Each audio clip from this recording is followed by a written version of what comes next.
Hi, people, and welcome to Timeless Entertainment. And look at my lovely bat area cave thingy. So, today I'm going to be talking about, and let's just get to the point. This show is about me pretty much going over my little stuff I made on the internet before about superheroes, TV shows, movies, pretty much everything I've been talking about in the little tiny shorts and reels or whatever you want to call them. And some of your comments that are pretty much trolls, haters, and whatnot. But let's get to this. And let's talk about Spider-Man. Now, originally, when I first started talking about Spider-Man, I started talking about all the stuff Marvel wasn't doing with Spider-Man and how Spider-Man can link X-Men to the Marvel universe, or all this crap. But now X-Men is part of the Marvel universe in Disney form. And I ain't talking about comic books. I'm just talking about Disney, because Disney is doing whatever the hell they want, just like all studios do. Because hell, there's no original writers anymore for these companies, and they taking material and changing it and destroying all of your childhoods and making all kinds of remakes of stuff that no one gives a damn about, no one asks for, no one cares about. So I'm bringing up this one because lately there's been little clips about Spider-Man with mutated arms and stuff, and this is what I originally talked about I don't know how many years ago now. But anyway, here we go. And it's actually what started all me doing these little shorts and reels, is because I wanted to address why I think they need to expand on all kinds of knowledge that they have already through comic books and TV shows. I feel if they would have did that with Star Wars wouldn't suck now. Because I like Star Wars Legacy, but that can't happen now because you created these shitty characters like Rey and all this crap, and then you killed off Solo, and just they ruined everything, y'all. But anyway, so let's get to this. Okay, as you can see here, this is the video. I originally started talking about Spider-Man and started talking about Peter Parker and his mutation, and this is what we're going to get into. So let's just play the video. So, okay, I'm making this reel because the Marvel universe has been making these movies, and they're about to do Deadpool where they're going to tie X-Men in and all this stuff. But I'm thinking that's stupid because they're making their own story separate from the comics. The real way you tie X-Men together with the rest of the Marvel is through Spider-Man. Behind me here is a Spider-Man that got mutated, like freaking Peter Parker started mutating into this big spider monster creature, and to stop himself from doing that, he went and talked to Professor Xavier, and then Professor Xavier couldn't help him. He wanted to accept the mutation, so he went to go meet Reed Richards at the Fantastic Four. Now this, as you can tell, is pretty old because, well, they brought the Fab Four to the Disney Marvel universe. And yes, I'm talking about this mutated spider thing and X-Men and stuff, but I go in a little deep and then keep going on about it because I want to see this character. And like I said, there's recent trailers that show this might be happening, along with two other things. It's like as if they're doing all the stuff they can with Spider-Man to make as many movies as they can, because we know Tom Holland doesn't want to be in Hollywood anymore. So here we go.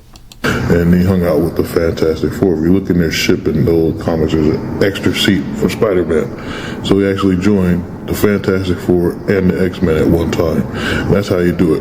This is only part one of what I'm complaining about. So that was part one about what I was complaining about. And make a lot of sense. And yes, there is a extra seat that was for Spider-Man in the Fab Four thing.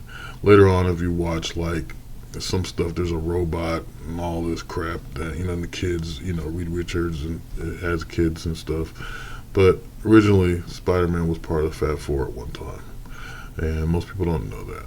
It's a thing that was talked about a lot in the 90s. But anyway, moving on to the next thing I said. Now, back to what I was saying. With this Spider-Man, you can actually do it really well. I mean, they made all Spider-Mans come together in the last movie, and this would be something that make Peter Parker more of a stronger character. How can he deal with some kind of mutation like this?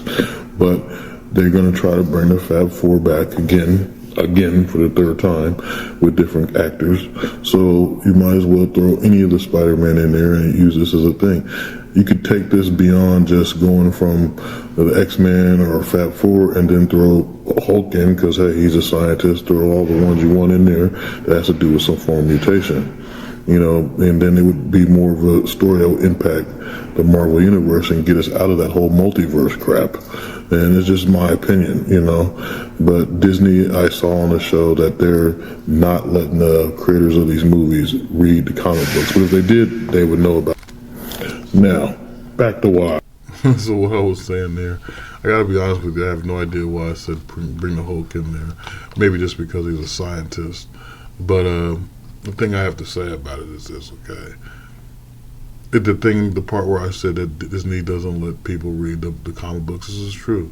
They don't let them read them. They maybe just look at the photo or get a little idea, and then they'll tell the whole story different. This is why you get villains in Captain America that actually have costumes and stuff in the comics, but in this movie they just look like a regular guy. There's so many characters in the Disney movies that are villains that you would never know they're villains because they don't got the suit, they don't got the costume, they don't got the equipment, the gear, and they just look like regular ass people. They even did the same thing, I have to say, with Jamie Foxx. Made a whole different version of his character, and he was one of my favorite Spider-Man characters when I was a kid. But now he just looks like some electrical blue dude. When it really the suit's like yellow and like brownish color. It's ridiculous. Okay, but anyway, we're moving on to the next thing I said. So what you are seeing right here is the Spider-Man from the animated series. Now, if you got time, look up the Spider-Man animated series from the 90s. And they had this actual event happen where he started to mutate. And this is the drawing from that animation, and you will see he went to the X-Men and met Wolverine, and Beast was the one that was trying to help him change his mutation, along with Professor Xavier that wanted to accept it. He then went to the Fantastic Four, had Reed Richards try to help, test on him to help him, because hey, they all mutated because of gamma radiation. Same thing with the whole gamma radiation is a thing, but I think Hulk had the super soldier serum, which they do talk about a little bit here and there in the Avengers movies, but whatever.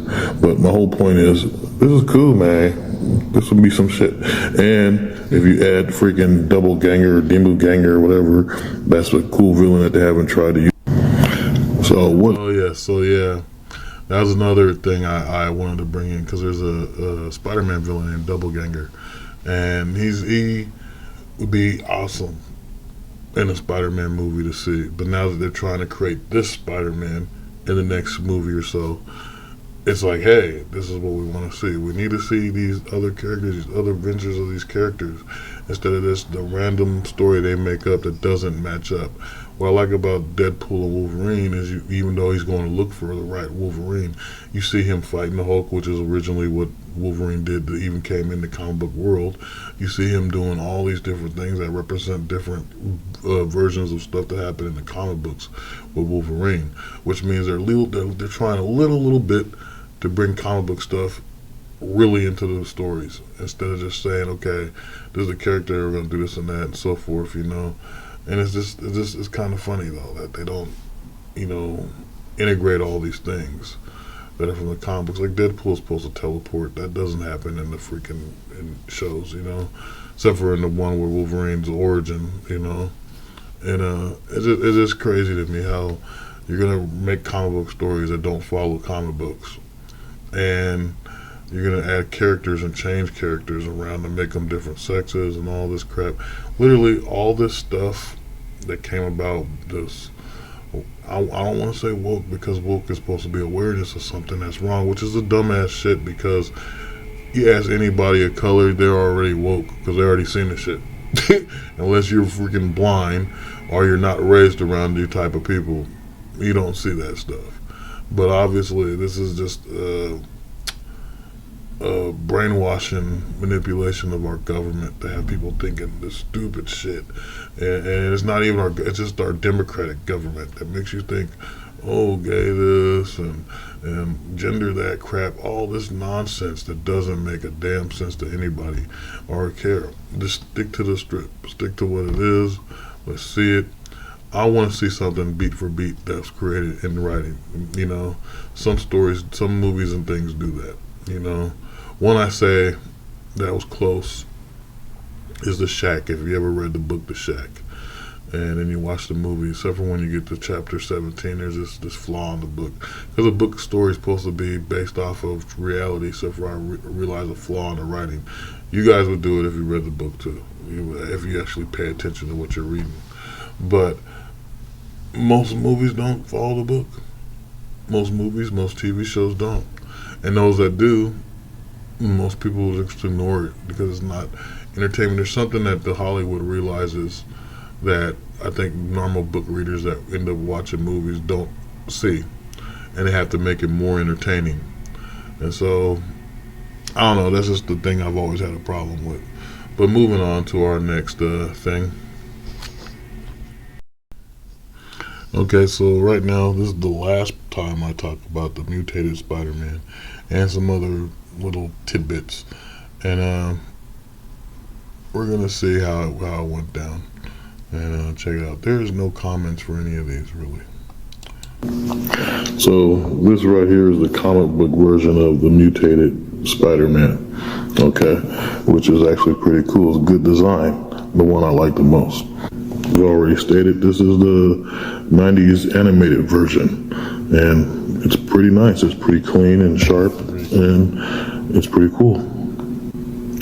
This is the version of Spider-Man that's mutated that I don't like, so this one sucks. So if it does happen, don't make it look like this, because this one's garbage. Here's what I'm worried about, you guys. They mess up a lot of stuff.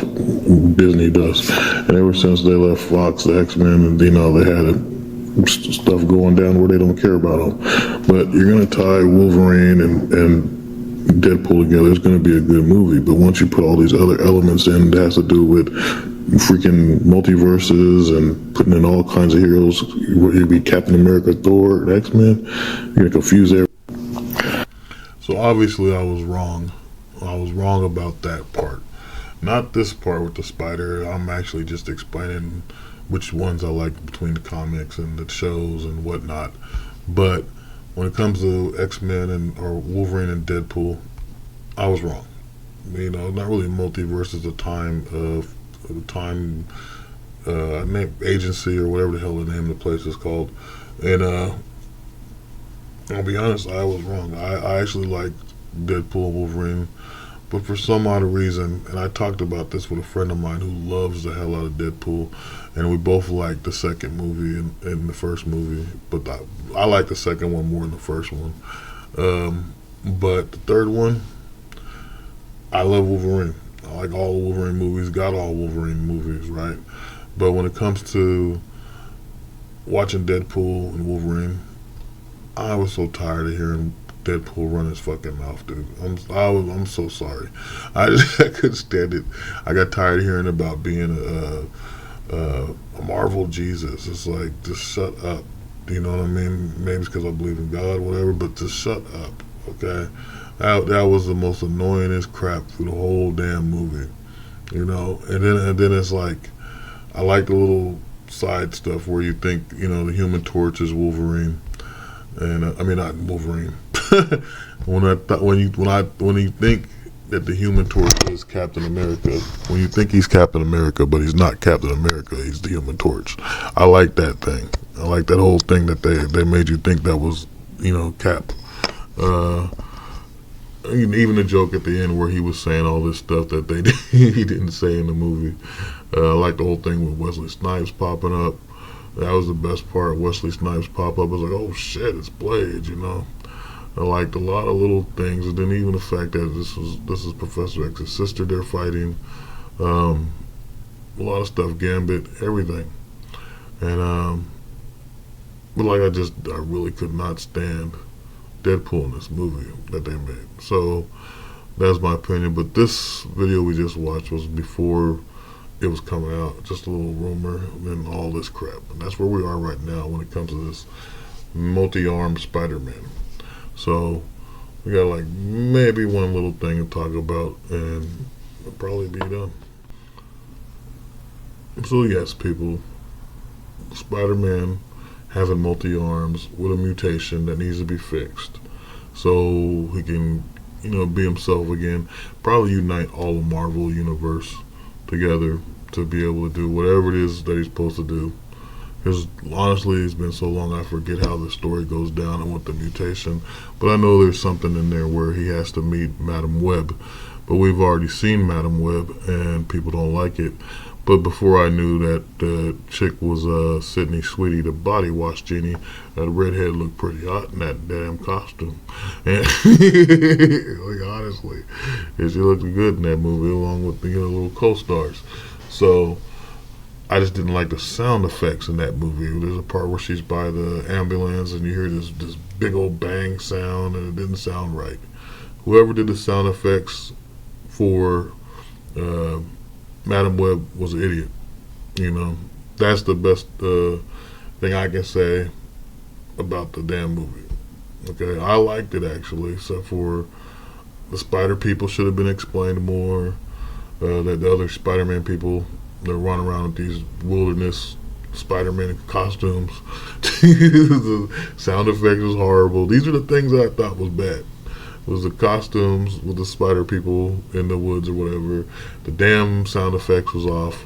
The guy that wants to kill these girls because they're going to kill him in the future, he didn't make no damn sense. There's just some stuff that happens in the movie where I'm like, how does he know this and that? It's I don't know.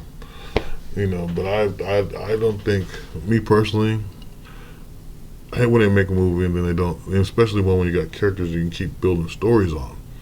So I don't understand why, to me, you would quit doing something and, just make another damn Madam Web, make two of them, and see what sticks. Maybe the first one sucks, maybe the second one's good. Literally, back in the day when they make a movie, you'd be like, okay, that movie's bad. Then the sequel's the shit. Like, for instance, Terminator came out, and I never really got into it. I would see bits and pieces. But when Terminator 2 came out, I watched the whole damn thing, and that was my Terminator.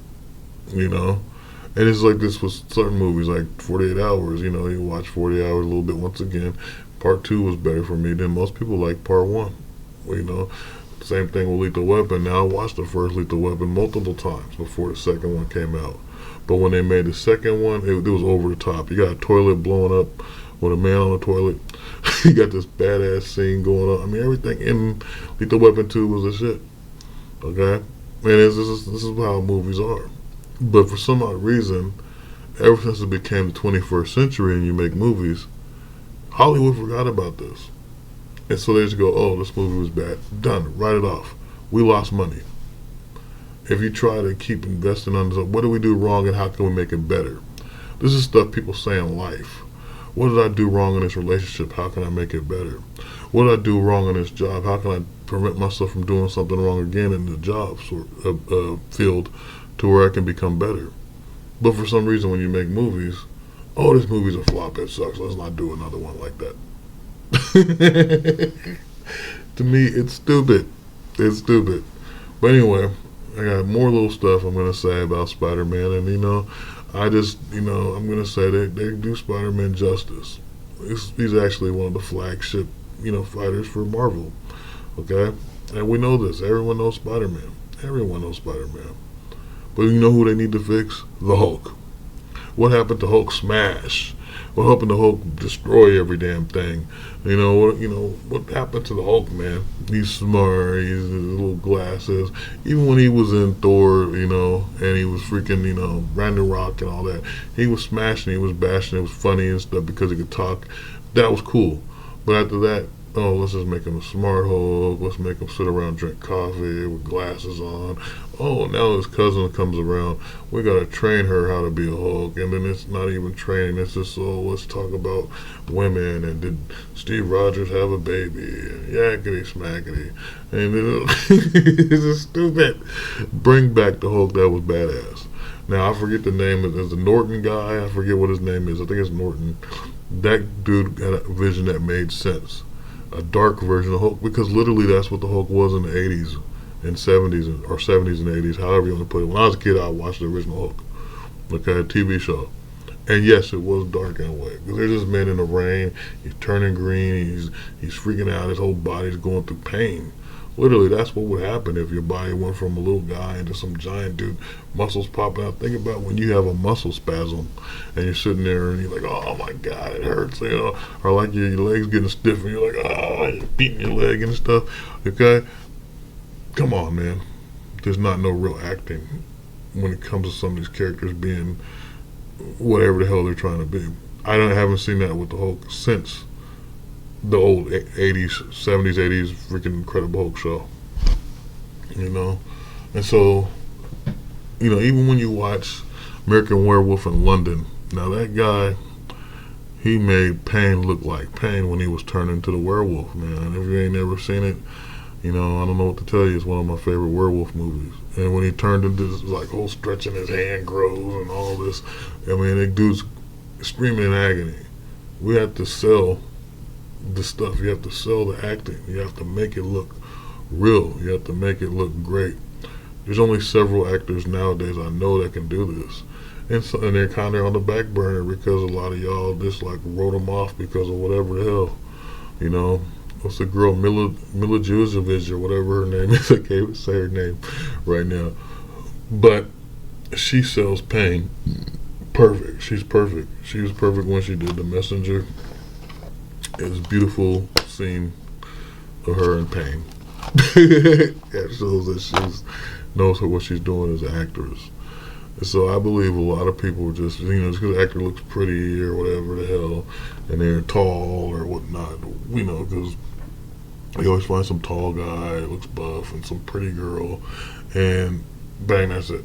They're not selling the scene. They're not selling the pain. They're not selling the anger or the rage. You know, some people can do it real good. You know, why Daredevil works, the TV series, is because that actor knows how to sell pain. He knows how to sell pain and anger. Both him and the Kingpin character guy, who actually was the original Thor in Adventures in Babysitting. But enough of me going on about superhero stuff. We're going to get back to the Spidey, and I'm going to talk about the last couple things of Spidey that I think should happen in the Marvel Universe. Okay? There we go. I know my eye looks shitty, but I'm looking at this, I'm looking at that, looking at you. It's crazy. Alright, here we go. Okay, so this is another video of me talking about Spidey and trying to understand what the hell was wrong with Marvel, and they ain't figured this out yet. So here we go. So, another good storyline that comes with Spider-Man being mutated and being part of the Fantastic Four is he gets to hang out with this guy, the Silver Surfer. And then Spider-Man goes through this whole thing with the Silver Surfer. Actually, a whole bunch of stuff unfolds. Daredevil, all kinds of crap, and then Spider-Man turns into the Silver Surfer, which is a name like Ultra Spider-Man. There's like a whole comic series of the Ultra Spider-Man thing, but it happens all because of the Fab Four, his whole mutation thingy, and all that. There's probably better comic fans that remember all of it to a T, but I'm just, you know, hitting the fine points I remember that, you know, it's cool. But I'm saying if Marvel started taking some of these stories, putting them together, it'd be a lot better than trying to mess up the next Deadpool movie by throwing a whole bunch of nonsense in with Thor and the multiverse and X-Men.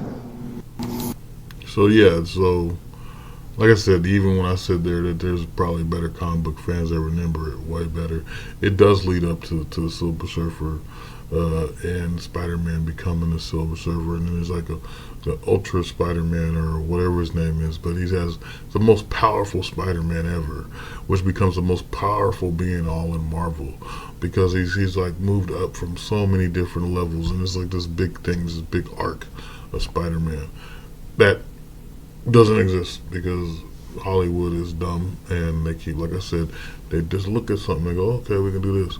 And one of the biggest things is Carnage, but I'm not going to get into Carnage, and it bothers me the most because Carnage was one of my favorite Marvel villains. He was my favorite back in the 90s. It was like I had Maximum Carnage, the graphic novel, not once but twice, and big freaking things. I had both of them just sitting around my pad, and I had the fucking video game. I was obsessed with Carnage. I had a statue of Carnage or action figure of Carnage. I was obsessed with Carnage, and I liked so much of how the character was. It was like would make Carnage a threat compared to other villains. He straight off kills two villains in the beginning, Cloak and Dagger, which you would know from the TV show, but in the comics, Cloak and Dagger was kind of falling off anyway. But for them to get wiped out in the beginning, and the next thing you know, every other villain's coming, they're getting wiped out, or hero, I should say, and they're getting knocked out, and then like, you know, he's just getting bigger and badder and tougher, and everyone's afraid of this guy. And they made Carnage look like the shiznit. He was the man. He was the symbiont that made all these other symbionts that you've seen in the last Venom movie, which doesn't make any damn sense to me. How there's all these other symbionts and Carnage is gone. Man, they killed my villain, man. They killed my only Marvel villain I liked. Brainiac's my favorite DC villain. Let's bring it that way. But I'm not talking about DC today. We're talking about Marvel. But anyway, let's move on to the last thing I said about Spider-Man. So there's also this whole thing with Silver Surfer, you know, Spider-Man, and freaking Daredevil. And since they brought Daredevil back into the Marvel world, this would be awesome storyline. Just look at this, man. How Spider-Man's connected to everybody. It's just like if you was talking about DC Comics, Superman is connected to everybody as well as Batman. So, I mean, I think instead of trying to create something new that's funny all over the place with multiple characters, just stick with one. Spider-Man's working, and just do it. You know what I mean? And you can go through so many different versions of stuff with Spider-Man that they haven't even thought about. Like I said, there's villains they haven't even put out there. And I have to say this about Venom. The whole thing with Carnage, that's bogus, man. Carnage is supposed to be badass. Because they had a whole series, a big-ass graphic novel called Maximum Carnage. He's a shit. So that's funny. I forgot I said that in this thing. And I just explained it. It's so funny. I'm telling you, I loved Carnage back in the day, man. I even have a Spider-Man. I had a Spider-Man button-up shirt with Carnage on it because I really stopped digging Spidey. But Carnage was my favorite, yo. Carnage was my man. You know, it was like freaking you kill everybody, just kill them all. Who gives a shit? You know, like I was down with that. But then again, I used to love horror a lot. I love horror movies. I had like 600 horror movies, crappy movies, B movies. The mainstream horror movies. I was obsessed with horror movies. And so Carnage was the closest thing in Marvel that was horror and cool. And cool. Cool twice over. Okay? But yeah, man. So the other thing I said in here too about, shoot. What I'm saying in this clip here makes a lot of sense, holds a lot of weight. But when I was talking about how they need to quit making all these other characters, let me explain what I was saying. And I was saying just focus on Spider-Man and don't make all these other characters. Here's why all the Marvel movies suck. There's too many characters in every movie. You say, okay, we're making an Avengers movie and there's all these superheroes. And then you make a Captain America movie. Where's all these superheroes? Or then you say, okay, we're making an Ant-Man movie, but then there's all these superheroes. You know what I'm saying? There's just always superheroes over and over and over again. We should just focus on one superhero. His background, who he loves, what he eats, hell, what he drives, what he's doing during, you know, when he's bored. You know, this is why the first Batman movie made so much money back in the day, when the beginning of the 90s, you know, between 89 and 90, because he was one superhero by himself. They didn't even put Robin in the damn thing. And Robin's supposed to be his man the way we always remembered him before they made that movie, because we were going off the Adam West TV show, Batman and Robin, right? But then they made it was just all about Batman, and they made a hell of a lot of money, toys, food, everything. I mean, when I say food, like you go to McDonald's, there's cups and there's the Batmobile toys and all this crap. You know, Burger King did it too. Everyone's obsessed with Batman, right? And ever since then, people still obsessed with Batman, right? And I mean, there's so many movies you can say just like that, like freaking. Oh man, I mean, I can go on like Darkman, for example, the first Darkman movie. Now that one's made by Sam Raimi, which shows that his future was going to be making superhero movies, which we would all know that he made the Spider-Man movies with Tobey Maguire. But the thing about it is, when you start making multiple stuff, it's hard to follow one character. And then you go, okay, well, I like this character, I like that character. But you really don't know either character because you didn't give them a backstory. You didn't show origin. I'm a true believer in origin stories to understand the character, truly understand the character. Like I own like pretty much the whole Dragon Ball series, not just the original series, but the Dragon Ball Z. I don't own GT and Super because that's, to me, that's going too far. The original stories from Dragon Ball to Z is where it should end, to me. Anyway, everyone else is like, oh, you missed this. I've seen a little bit of Super. I don't like the new narrator. It's too damn shiny. I don't know what the hell y'all drew, right? And then GT is like, okay, it's a little far fetched out of. It don't even mention, you know, it don't even be stuff. Stuff's not even mentioned in Super that happened in GT. So it's just like whatever. But that's anime. But going back to Marvel, they went too far with this every superhero in the movie thing and every superhero in the show thing. Everyone's trying to be the Avengers or the X-Men, you know. Like Guardians of the Galaxy, fine, it makes sense. But you know what makes sense is that they sat there and came together as a group and took time figuring it out. And you know, you can do the same thing with the Avengers and say, okay, we had all these movies, but the thing about it is, like, you know, they had 2 Thor movies, 2 Caps and all this, and then bang, they're the Avengers, right? They didn't do all that with the Hulk. You had one crappy movie of the Hulk that had nothing to do with anything. Then you had the last one, the Incredible Hulk movie, which was actually pretty good. And then he's in all these Avenger movies and Thor, and doesn't have an original movie of his own forever. Black Widow gets a movie that was actually pretty damn good. Okay, using Mila Jovovich's daughter. Hey, I said her last name right. Using her daughter as a younger version of her, you know, of Black Widow anyway. And that was a damn good movie. Does it get any credit? No. And then they move on to using the Russian girl that was supposed to be her sister now in the Thunderbolts and all that. I'm not saying she's a bad actress at all. She's actually pretty good. But the thing about it is, you didn't give her a solo thing. First you throw her in the Hawkeye show with the Hawkeye girl.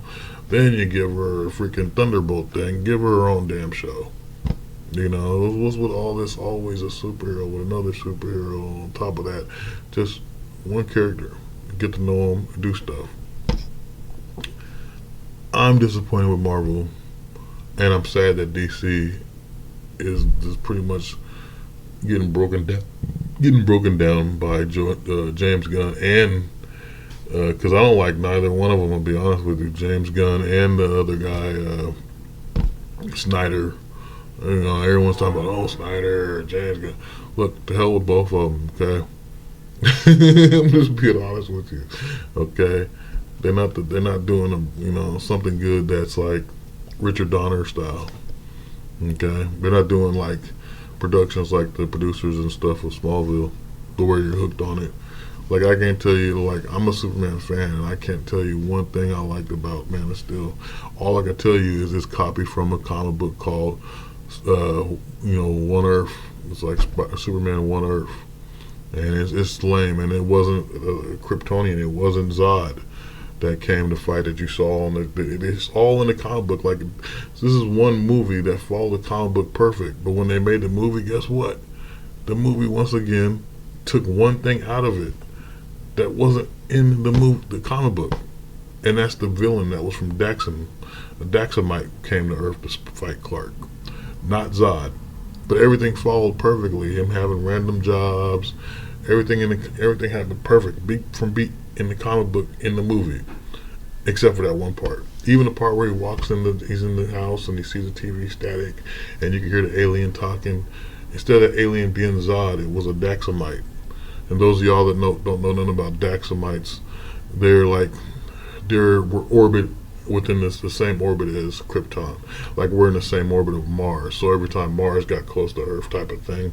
Okay, but instead it was Krypton and Daxamites, so every time Daxam, and so when those planets connect, they would go to war. And that war was continuing by the guy coming all the way to Earth to fight Clark. It didn't happen though. Or Kal-El. However you want to say it. Okay? But in the movie it didn't happen that way. It was odd. And I don't like the whole damn Fortress of Solitude being a spaceship. Get the hell out of here.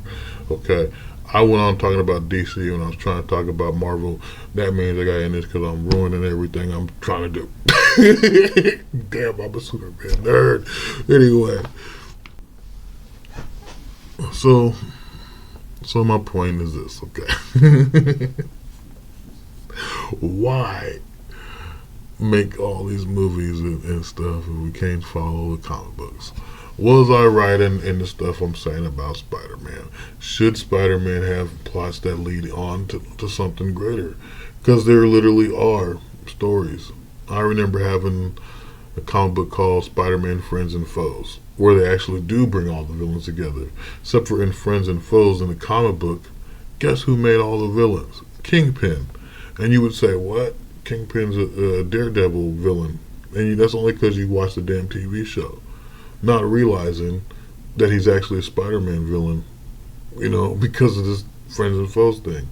He actually makes Scorpion, which is a guy that has not been in any Spider-Man movie, but is in the comic book, except for he's in the one, I think, the first one with Tom Holland, except for he's a prisoner or some crap. And then, he made freaking Doc Ock. He made all these people. And then in the movies, it's none of that crap.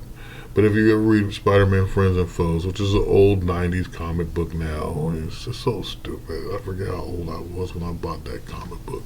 But and I think I'm not sure, I vaguely remember, but I think they did that in the animated series. They had Kingpin, they were copying Friends and Foes to the comic book and was doing all that in the TV series. They was making Kingpin create the villains for Spider-Man. So it's like, okay, let's forget about all that crap and just make Spider-Man I have no idea what the hell they're doing with Spider-Man. There's 3 Spider-Mans now, so it's like, and I've heard rumor that Sony, since they do own the rights to Spider-Man, since they've been making all these Spider-Man villains, they're trying to use Tobey Maguire to bring their Spider-Man, and Tom Holland stays the Disney version of Spider-Man. And who knows what they're going to do with the other guy that cries and looks weird but moves tight in the Spider-Man costume. I have no idea. I'm just saddened that Carnage is dead. And because of that, there's no comments on any of these little clips or things, but we'll pick something else later. And hopefully you come back next time. Hopefully you enjoy this, and this is something new I'm trying. And hopefully you dig this background, Took time on it. And, yeah. So, come back again next time, and hopefully enjoy the show. And just leave a like. If you like the show, I'll make more of them, so just like it. I'm not going to tell you to subscribe and all that crap. Just hit me with likes, and I'll make more. So, peace out, have a great day, and enjoy your weekend. Power Stone.